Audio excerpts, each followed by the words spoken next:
पूरे घर में फैल रही है, लेकिन रसोई में खड़ी सविता का चेहरा लटका हुआ था। हे भगवान, पुलाव तो एकदम मोतियों जैसा खिला खिला बना है, एक एक दाना अलग। पर ये कढ़ी यार, बेसन फिर थोड़ा ज्यादा पड़ गया क्या? आज तो फिर मम्मी जी के तानों की बौछार होने वाली है। तभी हॉल में से कावेरी जी की कड़क आवाज गूंजती है। अरे ओ बड़ी बहू, क्या बात है? आज तो रसोई से ऐसी खुशबू आ रही है कि पूरे मोहल्ले के पेट पे चूहे कूदने लगे। खाना तैयार हुआ कि नहीं भाई? 1:30 बज गया है।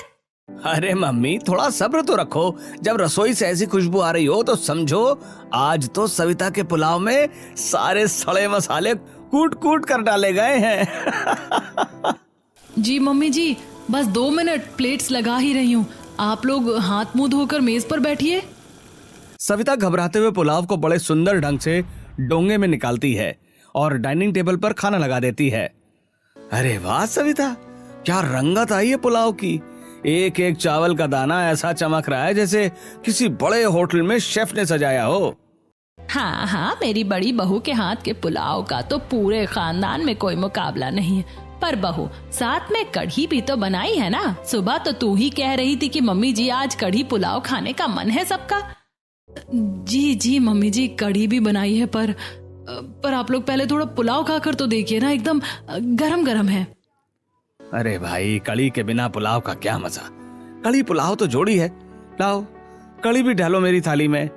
सविता डरते डरते कढ़ी का करछा उठाती है और कमलेश व कावेरी जी की कटोरी में कढ़ी डालती है।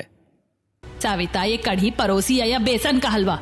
इसका रंग ऐसा फीका पीला सा और जमा जमा क्यों लग रहा है? मट्ठा नहीं डाला था क्या? अरे यार सविता, ये क्या बना दिया। एक चम्मच मुंह में नहीं ली कि बेसन तालू से चिपक गया। इसमें खटास तो नाम मात्र की नहीं है। और ये पकौड़ी, बाप रे, पकौड़ी है या रबड़ की बॉल, चम्मच से भी नहीं कट रही। वो कमलेश जी, मैंने तो दही भी सही डाला था और बेसन भी नाप कर ही लिया था। पता नहीं हर बार कढ़ी चढ़ाते ही बेसन गाढ़ा क्यों हो जाता और पकौड़ियाँ कढ़ी क्यों पड़ जाती हैं। हद है। अरे 10 बार सिखाया है तुझे कि बेसन को पहले सही से फेंटना पड़ता है जब तक वो पानी पर तैरने ना लगे। मट्ठा सही समय पर डालते हैं, हर बार कढ़ी का सत्यानाश कर देती है। मम्मी जी, मैं जानबूझकर थोड़ी ना खराब करती हूँ, मैं तो पूरी कोशिश करती हूँ। आप कढ़ी मत खाइए ना, पुलाव खा लीजिए। पुलाव तो अच्छा बना है ना। अरे मम्मी, अब छोड़ो भी ना, बेचारी मेहनत तो करती है। सही तो कह रही है। पुलाव देखो कितना लाजवाब है। इसमें काजू, किशमिश और मसालों का स्वाद ऐसा है कि दिल खुश हो जाए। हम पुलाव से पेट भर लेते हैं। पेट भर लेते? अरे भाई, हमारा मिडिल क्लास घर है, रसोई के सामान का पैसा लगता है कमलेश। खैर, दे इधर, पुलाव ही परोस दे। कावेरी जी पुलाव का पहला निवाला मुंह में रखती हैं।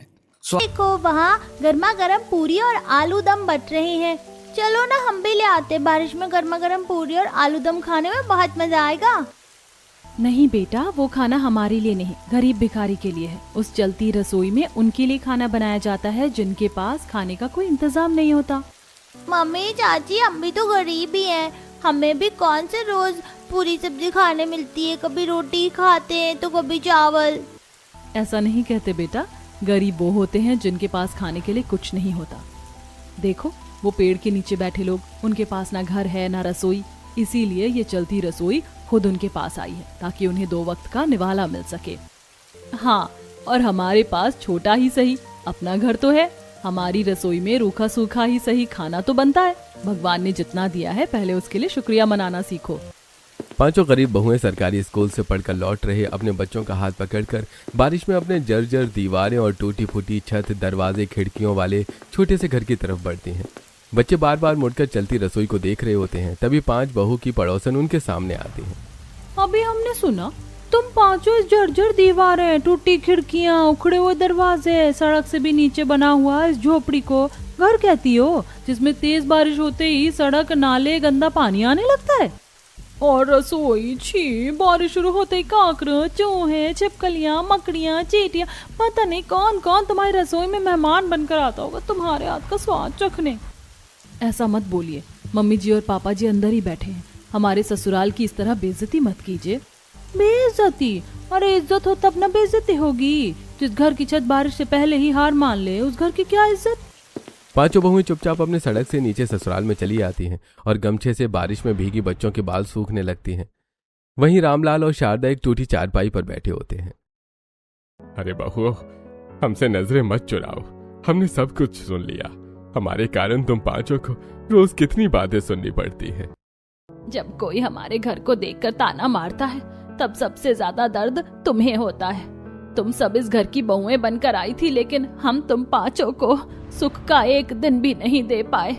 ऊपर से बारिश शुरू होते ही सड़क का सारा गंदा पानी हमारे घर में घुस आता है। कभी घुटनों तक तो कभी कमर तक पानी भर जाता है। नाले की बदबू से सांस लेना मुश्किल हो जाता है। पिछले साल का वो मंजर आज भी आंखों के सामने घूम जाता है। पापा जी ऐसी बातें मत कीजिए। पिछली बारिश जो हुआ था इस बार वैसा नहीं होगा। किस्मत हमेशा बुरा ही नहीं लिखती, कभी कभी वही किस्मत सबसे अंधेरी रात के बाद सबसे उजली सुबह भी देती है। एक दिन ऐसा भी आएगा जब इसी बारिश को देखकर हम डरेंगे नहीं, मुस्कुराएंगे। और उस दिन हम पांचों बहुएं अपनी रसोई में स्वादिष्ट खाना बनाएंगे और पूरे परिवार के साथ खाना खाकर हम सब अपने घर में चैन की नींद सोएंगे। तभी बारिश में देखते हुए पांचों घर में आते हैं। पांचों के अरे लल्ली, जरा एक रोटी और देना। आज तो तूने आलू मटर की सब्जी एकदम ढाबे जैसी बनाई है, खाकर मजा ही आ गया। लो जी, गर्मा गर्म रोटी लो। और वैसे ये सब्जी मैंने नहीं, आपकी लाडली बहू रितु ने बनाई है। अरे नहीं माँ जी, मसाला तो आपने ही भून कर दिया था ना, बस मैंने तो थोड़ा सा पानी डालकर चला दिया था।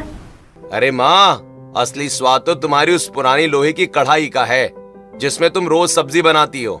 भैया, तुम तो बस भाभी की खिंचाई करने का मौका ढूंढते रहते हो। जब खुद बनाओगे ना तब पता चलेगा। बिल्कुल सही कहा सोनल तूने। अच्छा रुक राहुल, जरा ये खाना खा लूं फिर बताता हूँ।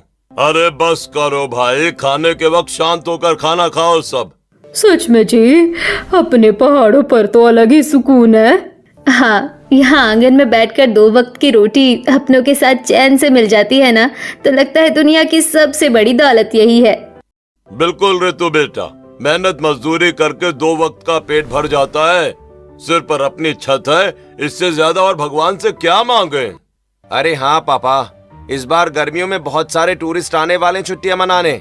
सच में भैया? हाँ सोनल, और हम लोगों की गाइडगिरी और छोटे मोटे काम धंधे से थोड़ी ऊपर की कमाई भी हो जाएगी। भगवान सबकी रोजी रोटी चलाए रखे, बस यही दुआ है मेरी। चलो ऋतु, बाहर आंगन में चलकर बैठते हैं, बाहर बड़ी अच्छी हवा चल रही है। पहाड़ों की ढलान पर बसी इसी छोटी सी बस्ती में दोपहर ढलते ही लोग चबूतरे पर जमा हो जाते थे। वहीं आज भी सभी बैठकर सुख दुख बांट रहे थे। अरे पप्पू भाई, आओ आओ, बैठो, आके आओ, यहाँ बैठो। हम लोग बस तुम्हारी ही राह देख रहे थे। मिथिलेश भाई, आज तो दोपहर में नींद ही नहीं आई। हवा इतनी बढ़िया चल रही है कि घर के अंदर टिकने का मन ही नहीं हुआ। अरे पप्पू काका, अभी तो बस शुरुआत है, देखना मौसम खुलते ही बहुत सैलानी आएंगे। सही कह रहे हो मनीष, और सैलानी आएंगे तो हम जैसी औरतों का बनाया ये हाथ के सामान बिकेंगे तो 2 पैसे घर में आ जाएंगे। हाँ अर्चना, भगवान करे सबका काम अच्छा चले। पर यार, सैलानी आते हैं तो अच्छा लगता है, पर यहाँ रहने की कोई ढंग की व्यवस्था तो है नहीं। अरे अतुल, पहाड़ों का असली मजा ही इस सादगी में है। अगर होटल बन गए ना तो पहाड़ों की ये ठंडी हवा और सुकून तो गायब ही हो जाएगा ना। सब लोग आपस में बातें कर ही रहे थे कि तभी बस्ती की पगडंडी से एक चमचमाती काली गाड़ी आकर रुकती है और उसमें से बिजनेसमैन रवीश बाहर निकलता है। हाँ नमस्ते, राम राम भाई आप सभी को। वाह, क्या खूबसूरत जगह है, क्या हवा है यहाँ की। राम राम साहब, आप यहाँ रास्ता भटक गए क्या? अरे नहीं नहीं भाई साहब, मेरा नाम रवीश है। शहर में मेरा बहुत बड़ा कारोबार है, पर यहाँ का नजारा देखकर मेरा दिल खुश हो गया। बात की वजह से तू अब तक अपने मायके नहीं जा रही? किसने कहा नहीं जा रही? अब तो जा रही हूँ। हाँ, लेकिन तू तो सिर्फ रिटायरमेंट के फंक्शन वाले दिन थोड़ी देर के लिए ही आ रही है। अरे अब तो भूल जा, जो भी 30 साल पहले हुआ था। मैं कैसे भूल सकती हूँ? मेरे ही घर वालों ने मेरी जिंदगी बर्बाद करने का सबसे पहला कदम रखा था। आज तक भूल नहीं पाई हूँ अपने बीते हुए कल को। तुझे याद है ना कि मैंने कितनी कोशिश की थी? शांति अपने बीते दिनों का सारा दुख याद कर रही थी और अनजाने में वो सारी बातें कह देती है। देख, मैं तो यही कहूंगी कि बहुत समय हो गया है, तुझे अपने परिवार वालों से फिर से बात कर लेनी चाहिए। शांति बात करके फोन कट करती है, लेकिन पीछे रमेश ने सब कुछ सुन लिया था। इसका मतलब इतने सालों से जो तुम मेरे साथ थी वो सब झूठ था, और ये 30 साल की शादी भी एक फरेब है बस। ये सब सुनकर शांति हक्का बक्का रह जाती है। नहीं जी, ऐसा नहीं है। ऐसा ही है शांति, अब तुम मुझसे सच नहीं छुपा सकती। मैंने सब अपने कानों से सुना है। अगर मुझे पहले पता होता तो मैं तुम्हें कभी ब्याह कर इस घर में नहीं लाता। तुम चाहो तो अभी भी मुझे छोड़ सकती हो। इतनी बड़ी बात कहकर रमेश वहां से चला जाता है और शांति की आंखों से आंसू आ जाते हैं और वो अपने कमरे में ही चुपचाप लेट जाती है। थोड़ी देर बाद बहुत तेज बारिश होने लगती है। नेहा और प्रीति दौड़कर आंगन में कपड़े उतारने के लिए आती हैं। कितनी तेज बारिश आ रही है यार। चलो जल्दी जल्दी कपड़े उतार लेते हैं, वरना सारी मेहनत खराब हो जाएगी। हाँ, मैंने इधर के सारे कपड़े उतार लिए हैं, चलो अंदर चलते हैं। नेहा और प्रीति ने जल्दी से आंगन से सारे कपड़े उतार लिए थे और वो अंदर आ गई थी। और वहीं दूसरी तरफ घर के अंदर बारिश का पानी भर रहा था, जिसे निकालने के लिए बाकी 3 बहू बड़ी मेहनत कर रही थी। घर के अंदर छत से भी पानी टपक रहा था। इस बारिश का पानी निकालते निकालते लग रहा है आज पूरा दिन निकल जाएगा। सच में भाभी, मेरे भी हाथों में दर्द हो गया है। आज तो बहुत ही ज्यादा तेज मूसलाधार बारिश हो गई है। मैं अभी बाहर कपड़े उतार ही रही थी, सिर्फ 2 मिनट में ही पूरी अच्छी से भीग गई हूँ। बाहर नाली का पानी भी तो ऊपर आ गया है। पता नहीं बारिश में हमारे दिन कैसे बीतेंगे। बारिश में इस तरह घर में अपनी बहुओं को परेशान होता देखकर रमेश भी चिंतित स्वर में कहता है, 30 साल हो गए। 30 साल पहले ये घर बनाया था। आज तक इतनी हिम्मत न हो सकी कि इसकी मरम्मत करवा दूं। मुझे तो समझ नहीं आ रहा कि जिंदगी हमसे कौन सा बदला ले रही है। अच्छी खासी नौकरी थी मेरी, कई जमाने में सबसे ज्यादा पैसे कमाता था, पूरी ईमानदारी से काम करता था, फिर भी नौकरी से निकाल दिया। और मेरे बेटे सभी सक्षम हैं, लेकिन किसी को भी अच्छी नौकरी नहीं मिल रही। कोई बात नहीं जी, आप इन सब चीजों के बारे में इतना मत सोचो। यहाँ तक आए हैं, आगे भी नैया पार हो जाएगी। दूसरी तरफ दोनों परेशान हो जाते हैं और वहीं दूसरी तरफ पायल भी जब पीने के लिए नल का पानी निकालती है और बर्तन में भरती है तो दैया रे दैया, कितना ज्यादा गंदा पानी आ रहा है। इसे देखकर तो किसी का भी पीने का मन नहीं करेगा। सही कहा, लेकिन हमारे पास आरओ भी तो नहीं है। कोई बात नहीं, आ जाते हैं अपने देसी जुगाड़ू आरओ बनाने पर। रोशनी और प्रीति एक कपड़े से पानी को पहले छानकर दूसरे बर्तन में निकालकर उसे थोड़ी देर के लिए चूल्हे पर पानी को पकने के लिए रख देती हैं। की भयानक गर्जना के बीच घर के बरामदे में परिवार की औरतें और बुजुर्ग चिंतित बैठे थे। राम राम, 4 दिन हो गए हैं, ये पानी थमने का नाम नहीं ले रहा। ऐसी मूसलाधार बारिश तो मैंने अपनी 25 साल की जिंदगी में इस गांव में कभी नहीं देखी। खेत खलियान सब पानी से भर चुके हैं। हाँ मम्मी जी, बारिश का रूप बहुत भयानक होता जा रहा है। सुबह जब मैं कुएं की तरफ बर्तन साफ करने गई थी तब मैंने देखा कि नदी का पानी रोज के मुकाबले बहुत तेजी से ऊपर चढ़ रहा है। अगर इसी रफ्तार से 2 दिन और पानी बरसा तो समझो गांव में बाढ़ आनी तय है। नदी का किनारा अब और पानी नहीं संभाल पाएगा। जब पहाड़ों पर ज्यादा बारिश होती है तो यहाँ का यही हाल होता है। मम्मी जी, अगर बाढ़ आने की आशंका इतनी गहरी है तो हमें हाथ पर हाथ रखकर नहीं बैठना चाहिए। हमें अभी से अपने घर में कुछ न कुछ इंतजाम करके रख लेना चाहिए। समय रहते उठाया गया कदम बाद में जान बचा सकता है। इंतजाम? नंदिनी, तुम कैसी बातें कर रही हो? इतनी बड़ी आफत के आगे हम भला क्या इंतजाम कर सकते हैं? जब पानी अपने रौद्र रूप में आ जाता है तो बड़े बड़े पक्के मकान भी बहा ले जाता है। हम गरीब लोग क्या ही करेंगे?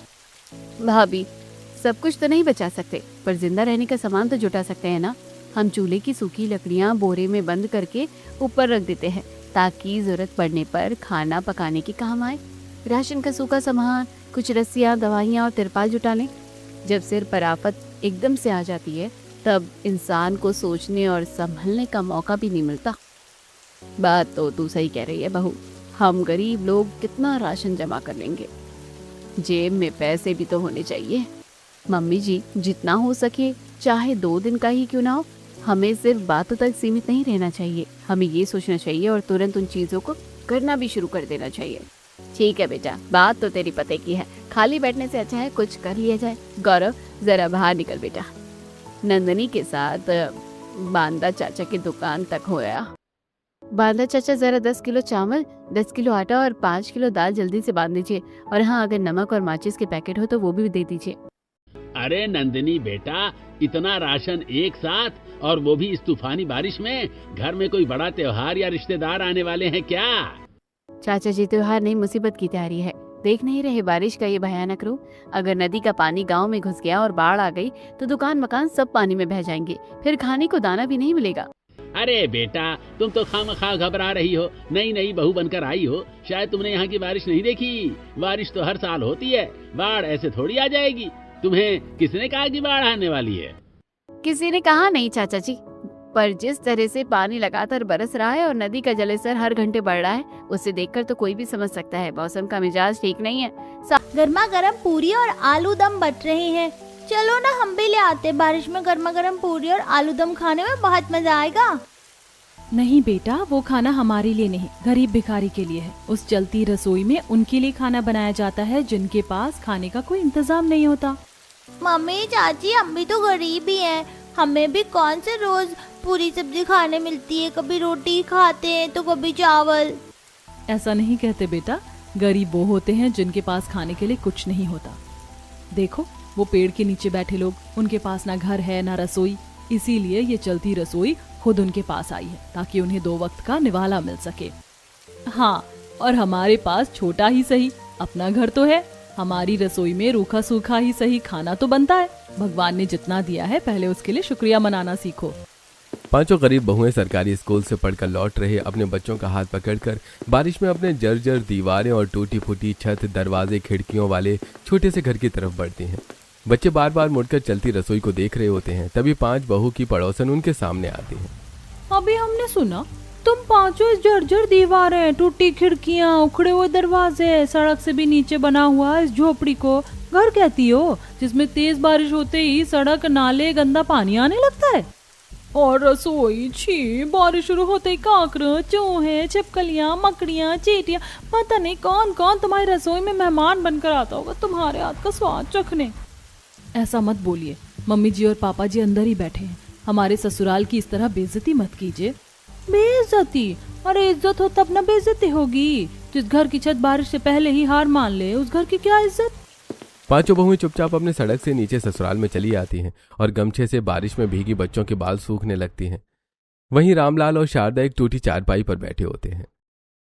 अरे बहुओं, हमसे नजरें मत चुराओ, हमने सब कुछ सुन लिया। हमारे कारण तुम 5 को रोज कितनी बातें सुननी पड़ती है। जब कोई हमारे घर को देखकर ताना मारता है तब सबसे ज्यादा दर्द तुम्हें होता है। तुम सब इस घर की बहुएं बनकर आई थी, लेकिन हम तुम 5 को सुख का एक दिन भी नहीं दे पाए। ऊपर से बारिश शुरू होते ही सड़क का सारा गंदा पानी हमारे घर में घुस आता है। कभी घुटनों तक तो कभी कमर तक पानी भर जाता है। नाले की बदबू से सांस लेना मुश्किल हो जाता है। पिछले साल का वो मंजर आज भी आंखों के सामने घूम जाता है। पापा जी ऐसी बातें मत कीजिए, पिछली बारिश जो हुआ था इस बार वैसा नहीं होगा। किस्मत हमेशा बुरा ही नहीं लिखती, कभी कभी वही किस्मत सबसे अंधेरी रात के बाद सबसे उजली सुबह भी देती है। एक दिन ऐसा भी आएगा जब इसी बारिश को देखकर हम डरेंगे नहीं, मुस्कुराएंगे। और उस दिन हम 5 बहुएं अपनी रसोई में स्वादिष्ट